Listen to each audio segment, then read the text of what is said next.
నమస్తే, welcome to I dream news.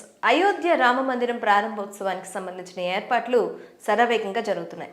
ఎంత పెద్ద ప్రకృతి విపత్తు వచ్చినా సరే 2500 ఏళ్లు తట్టుకొని నిలబడేలా దేవాలయాన్ని నిర్మిస్తున్నారు. భారతీయ సంస్కృతిని ప్రతిబింబించేలా నగర శైలిలో అష్టభుజి ఆకారంలో గర్భగుడిని తీర్చిదిద్దారు. అయోధ్య రామాలయాన్ని జనవరి 22న ప్రధాని నరేంద్ర మోదీ ప్రారంభించనున్నారు. అయోధ్య రాముడి విగ్రహ ప్రతిష్టనకు జనవరి 22న మధ్యాహ్నం 12:30 మంచి ముహూర్తం ఉందని జ్యోతిష్యులు వివరించారు. 84 సెకండ్ల పాటు శుభ గడియలున్నాయని తెలిపారు. ఆ సమయంలో ప్రతిష్టాపన జరిగితే దేశం పేరు మారుమోగిపోతుందని పేర్కొన్నారు.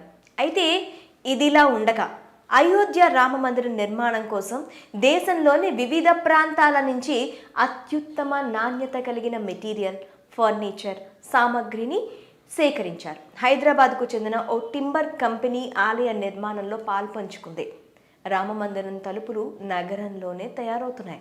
హైదరాబాద్ న్యూ బోయిన్పల్లిలోని అనురాధ టింబర్ డిపోలో ఈ తలుపులు తయారు చేస్తున్నారు.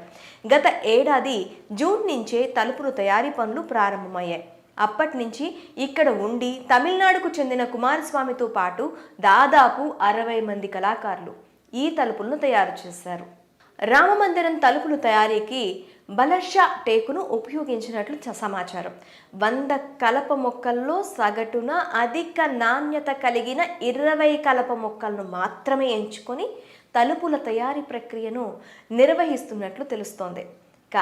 అయోధ్యలోని రామమందిరం కోసం 18 ప్రధాన ద్వారాలు, ఆలయ ప్రాంగణానికి అవసరమైన 100కు పైగా తలుపులను హైదరాబాద్కు చెందిన ప్రముఖ టింబర్ నిర్వాహకులు తయారు చేశారు.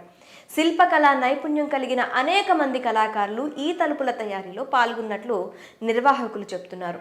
రామమందిరం ప్రారంభోత్సవానికి సమయం దగ్గర పడుతుండటంతో పనిలో వేగం పెంచి రామాలయ తలుపులు తయారు పూర్తి చేసి